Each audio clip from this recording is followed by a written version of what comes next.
Merci si vous nous rejoignez. Deuxième partie de l'Africa Newsroom. Nous sommes toujours en compagnie de Woutibal Koumaba, avocat au barreau de Paris et consultant dans la gestion de conflits. Alpha Oumar Diallo, consultant en finance. Jean-Marie Bitomo, éditorialiste d'Africa 24. Alpha Oumar Diallo, toujours sur la Guinée. Comment expliquer ces délais, cette attente des résultats, ce délai qui ne cesse de s'allonger? On peut parler véritablement d'un échec de la commission de décentralisation?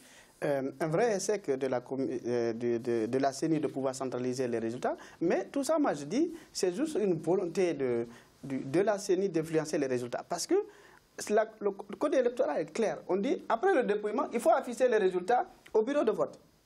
C'est le temps excusez-moi, s'il vous plaît. Donc, on pouvait les comptabiliser rapidement, quartier par quartier, commune par commune, préfecture par préfecture, et que ce qu'on appelle les CPI, Commission électorale préfectorale indépendante, soit en mesure de dire, dans ma sous-préfecture par exemple, voilà, dans tel bureau de vote, au niveau local, qui a gagné, et au niveau préfectoral, qui a gagné, au niveau régional aussi, qui a gagné les élections. De sorte que ça soit lisible pour tout le monde. Mais là, qu'est-ce qu'on fait? Et on dit que tout ça va être fait à Conakry, alors qu'on sait que les routes sont impraticables. Les embouteillages, par exemple, il y a de ces préfectures, quand vous prenez Lola, par exemple, pour venir à Conakry, même si vous avez le résultat, il vous faut 3 à 4 jours. Donc, mais on n'a pas besoin. C'est-à-dire, il s'agit pour nous de simplifier nos processus électoraux. Oui. Aujourd'hui, on n'a plus besoin de porter des enveloppes pour aller annoncer un résultat quelconque. C'est-à-dire, on l'affiche dans les bureaux de vote, les partis politiques qui ont pris part au vote tombent d'accord et on envoie ce résultat-là, ne serait-ce que par téléphone, c'est-à-dire que ce soit centralisé sur place. Maintenant que nous soyons encore dans les processus où nous connaissons bien les moyens de communication qui font défaut chez nous, donc on en soit encore aujourd'hui à porter des enveloppes. Nous vivons quand même dans une époque moderne dans laquelle on peut transférer, comment dirais-je, des résultats en toute sécurité et que toutes les parties ayant pris part au vote soient d'accord avec ces résultats-là. Donc, maintenant, quand ça arrive dans le bureau de la CENI dont on parle là, la CENI n'a pas influencé les élections. La CENI est un bureau d'enregistrement. Nos différentes CENI en Afrique sont des bureaux d'enregistrement des résultats qui viennent sur le terrain. C'est pas à eux de former. Ils sont des compilateurs. Ouais. C'est pas à eux d'influencer les résultats des élections que nous pratiquons chez nous en Afrique. C'est pas possible. Dans ces conditions-là, le processus, il est vicié à la base. C'est-à-dire, c'est juste une courroie de transmission de la véracité des résultats qui sont sortis dans chaque commune que nos CENI doivent uniquement enregistrer. Ce sont uniquement des bureaux d'enregistrement. En réalité, en fait, les commissions nationales électorales indépendantes ne prennent pas en fait la mesure de leurs responsabilités, c'est-à-dire et de leur rôle, c'est assurer l'organisation des élections. Ils se comportent davantage comme des chambres d'enregistrement, en fait, des ordres qui viennent en fait du pouvoir politique, or que ce sont des structures indépendantes capables en fait d'instituer un état de droit. En fait, le principal problème au niveau des élections en Guinée, moi, sincèrement, pour moi, l'enjeu était de pouvoir, comment dirais-je, renforcer la démocratie et l'amener à un niveau plus haut. Mais quand je regarde la détermination dans laquelle le pouvoir a voulu gagner ces élections, on dit tout de suite qu'il y a des arrière-pensées. Moi, j'ai eu un conseiller qui travaille à la présidence tout à l'heure, qui me dit l'objectif du pouvoir, c'est de gagner avec un maximum de voix les élections locales et un mois après dissoudre l'Assemblée nationale, gagner encore avec les 2 tiers pour aller tout de suite à la révision de la Constitution. On sait que maintenant, c'est clair, net et le président Condé veut... Et ça, c'est n'importe quoi. Non, mais je vous dis... Mais ça, en principe, ça ne devrait plus exister chez nous. Voilà, nous on sait que le président Condé... Voilà, c'est ça, les républiques bananières. On parle de la République bananière, c'est ça. Vous pouvez poursuivre. Voilà, on sait qu'aujourd'hui, le président Condé veut réviser la Constitution pour pouvoir se représenter à un 3e mandat. Ce n'est plus un secret pour personne, tout le monde le sait. Tous ces conseillers le disent dans les quartiers qu'ils veulent gagner avec le maximum de voix des élections locales. Il faut qu'ils apprennent en fait en Afrique, il faut que les dirigeants apprennent en fait à laisser le pouvoir. C'est très important. On ne peut pas rester indéfiniment toute chose à une fin. Ouais, sinon, si ce n'était pas ces arrière-pensées-là, quelle est, comment dirais-je, risque que prend le président Condé, par exemple, de perdre les élections locales. Un élu local n'a aucune influence. Peut-être je peux comprendre qu'à l'Assemblée nationale qui veut le gagner parce qu'il veut... Non, mais l'enjeu national, c'est l'enjeu des élections en réalité. Voilà.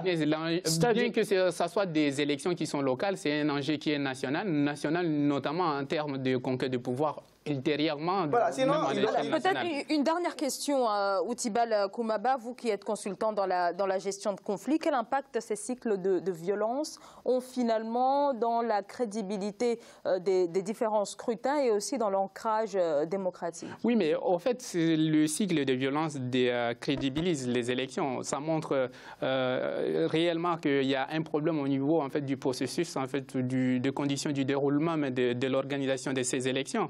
Mais en termes d'ancrage de la démocratie, en fait, je pense que chaque élection organisée, on avance à petits pas. Donc, on avance à petits pas parce que du coup, les gens s'expriment, les gens en fait contestent le résultat. Ça, c'est déjà en fait une évolution. En ancrage démocratique, on a vu là que pour ces élections communales en Guinée, par exemple, on avait un faible taux de participation. Donc là, en termes de oui, mais là, en fait, juste en termes d'avancée, c'est qu'il y a un problème par rapport aux campagnes. En fait, il y avait, comment on appelle, la campagne était morne. Donc, et les gens ne sont pas habitués à voter.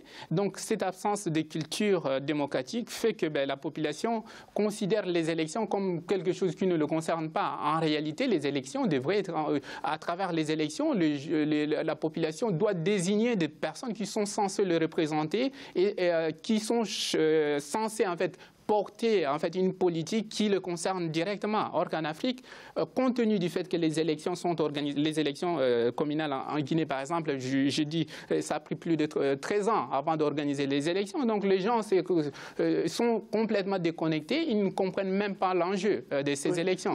Donc c'est ce qui fait que il y a tous ces problèmes-là. L'absence de culture démocratique conjuguée au manque de communication, c'est ça qui nous amène, si vous voulez, à ces résultats-là qui sont, je dis qu'ils sont regrettables pour nos démocraties qui sont en construction en Afrique. C'est vrai que je suis d'accord avec vous, maître. Bon, on peut lire les choses positivement. Et c'est dire qu'à chaque fois que vous avez une élection qui se déroule, bon, c'est une avancée, mais sauf que ces élections-là, chaque élection qui se passe, on sait à l'avance, on connaît la date à laquelle l'élection se passe. Pourquoi est-ce que nous ne prenons jamais, je dis bien, la plupart du temps en Afrique, on ne prend jamais les dispositions à l'avance? Là, en fait, on appelle... c'est vraiment dommage. Là, on doit appeler en fait les hommes politiques, comme on appelle, africains, à la responsabilité. Ils doivent prendre en fait la mesure de leurs responsabilités. Ils ne sont pas là juste pour conquérir les pouvoirs et rester au pouvoir, mais ils sont là pour construire un État et partir, parce qu'on n'est pas éternel. Donc il faut mettre en place des structures solides qui peuvent résister en fait à l'homme et non pas en fait rester éternellement. Quand on prend les résultats des dernières élections présidentielles en 2015, la CENI avait dit que le président Condé a gagné à Conakry. Et cette fois-ci, c'est le contraire. Quand on prend le nombre de conseillers, malgré qu'il y ait eu des annulations de bureaux de vote, il y a le principal parti de l'opposition qui passe en tête. 69 conseillers contre 57 celui du pouvoir. Même à Kaloum, ils ont tout fait parce que le député maire qui était là, ils ont tout fait pour le récupérer. Ils l'ont nommé deuxième vice-gouverneur de la Banque centrale pour qu'il ne soit pas candidat. Mais c'est une candidate indépendante, méconnue du public. La fille de l'ancien président Ahmed Sékou Touré, elle est venue, elle se présente. Il paraît qu'elle a gagné avec plus de 60% dès le premier tour. Mais il a fallu, là encore, annuler certains bureaux de vote là où elle a gagné fortement pour qu'elle se retrouve malgré tout première. Mais comment se fait-il, puisque vous êtes au courant, cher ami, vous êtes au courant, comment se fait-il qu'il y ait des annulations des résultats qui sont des résultats officialisés déjà? Non, mais les résultats sortis de bureaux de vote que tous les représentants des candidats ont été annulés parce que je vous dis juste que les magistrats n'ont pas joué leur rôle, ils ont été corrompus, ils ont été influencés. Ils disent, nous avons reçu ce bulletin-là, normalement l'enveloppe devrait être scellée, il devrait y avoir un tampon, mais le tampon n'y est pas, donc du coup on ne considère pas. Mais ça c'est une source de contestation, alors c'est pour ça que je disais tout à l'heure que nos systèmes électoraux, il faut les construire en amont de donner confiance à tout le monde. On ne peut plus se permettre aujourd'hui de pouvoir fonctionner. Le processus électoral. Et ça c'est la responsabilité de tout le monde. Bien sûr, dans nos prochaines émissions, nous reviendrons dans le détail des résultats de ce scrutin, mais on va passer à une toute autre actualité dans notre grand angle.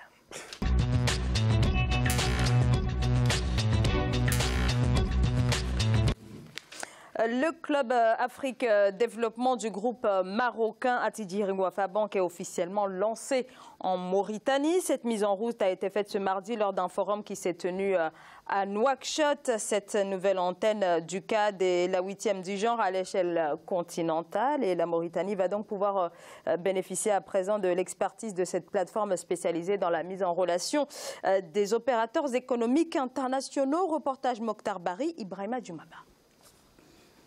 Fondé par le groupe Attijari Wafa Bank, le club Afrique Développement ambitionne de faciliter les échanges économiques et la coopération entre pays du Sud. Après l'étape de Libreville au Gabon, c'est au tour de la capitale mauritanienne d'accueillir le concept Club Afrique Développement. Avec un taux de croissance de 5%, la Mauritanie présente d'importantes potentialités économiques. Sous le thème Opportunités d'investissement en Mauritanie, plusieurs décideurs économiques sont attendus à cette rencontre. Ce lancement de Club Afrique Développement Mauritanie est une suite logique au progrès et à l'essor de la Mauritanie connu pendant ces dernières années. La Mauritanie a fait un très grand progrès en avant que le Club Afrique Développement va essayer de promouvoir à l'ensemble du continent africain aussi que des autres continents.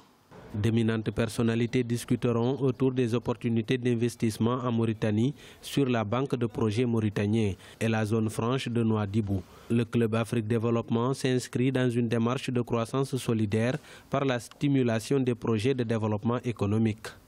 Cette mission, il va être honoré par le soutien des ministères pour que nous, secteur privé, particulièrement secteur financier, Attijari Bank Mauritanie, et le gouvernement portent la même voie, celle de promouvoir les opportunités d'investir en Mauritanie. Donc le Club Afrique Développement, qui est une émanation de Forum international, de Forum Afrique Développement, dont on aura le plaisir ici en Mauritanie d'annoncer la date de la 6e édition qui va être le 18-19 octobre à Casablanca. Plusieurs opportunités d'affaires s'offrent aux opérateurs économiques à travers des B2B.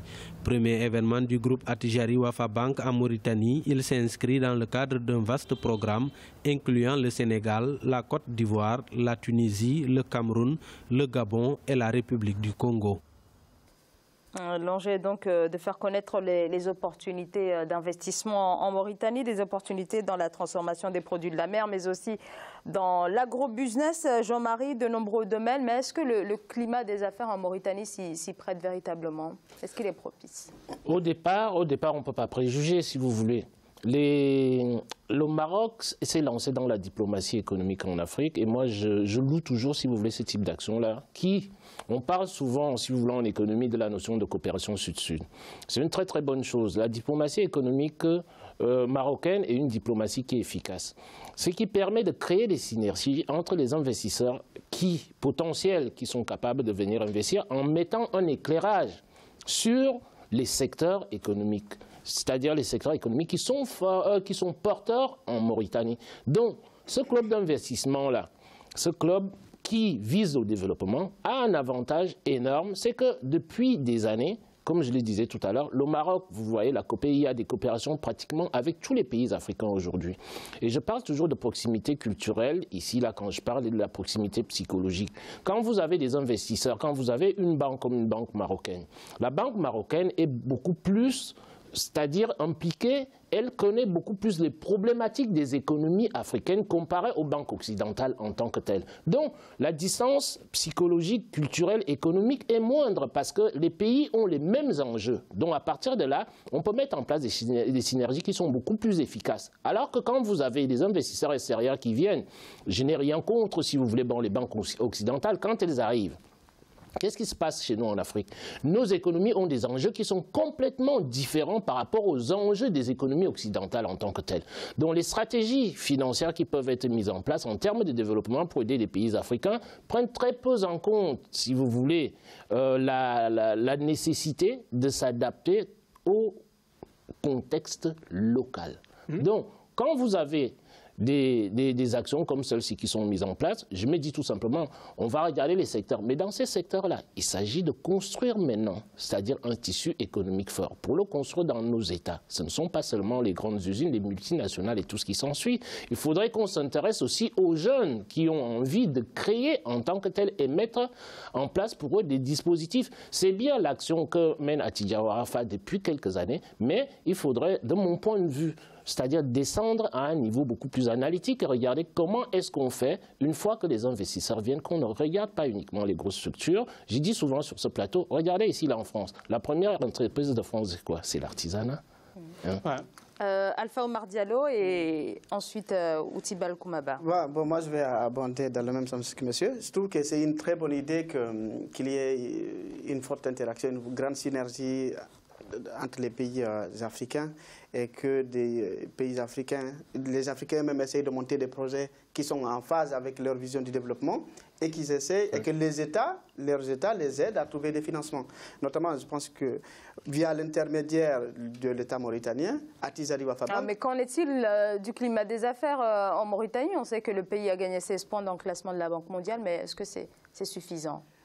Oui, c'est un très bon indicateur parce qu'un investisseur qui veut venir dans un pays, il essaie de se renseigner. Est-ce qu'il y a l'état de droit? Est-ce que si je mets mon argent, au cas où si je prête à quelqu'un, il ne me le rembourse pas? Est-ce qu'il y a l'État? Est-ce que la personne va être sanctionnée? Est-ce que l'État est à mesure d'assurer ma sécurité?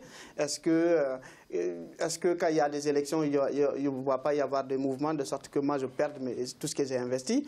Il y a tous ces indicateurs-là que les investisseurs essayent de prendre en considération. Est-ce qu'il y a un bon climat d'affaires? Est-ce que tous ceux qui sont partis avant moi, qui ont investi, ont pu récupérer leur argent? Il y a tous ces facteurs-là qui rentrent en jeu. Et je trouve, moi je salue cette initiative-là parce que, comme disait monsieur, généralement quand les Occidentaux viennent chez nous, ils ont des idées derrière la tête qui sont en totale déconnexion avec la réalité du pays. Des fois, même les États africains signent des projets de financement dans leur pays qui ne sont pas du tout en phase, alors que dès qu'ils commencent à exécuter le projet, mais les bailleurs de fonds leur disent non, mais ça, ce projet-là ne rentre pas dans notre financement. Alors que c'est de ça. Il faut créer des synergies, en fait, ce qu'il est en train de dire, cette création. Koumaba. Pour moi, en fait, l'Afrique, on parle souvent en fait, de l'Afrique au niveau international. L'aspect qui domine, c'est l'aspect de conflictualité. En fait, la mise en place de ces forums Afrique Développement a un avantage en termes de l'image de l'Afrique. Parce que généralement, on parle des problèmes de conflit, de misère, ceci, cela. Or que là, on a l'opportunité de mettre côte à côte en fait, les investisseurs et les investisseurs, en fait, tout en présentant les avantages locaux de chaque pays et les opportunités en fait, d'investissement. Et ça, c'est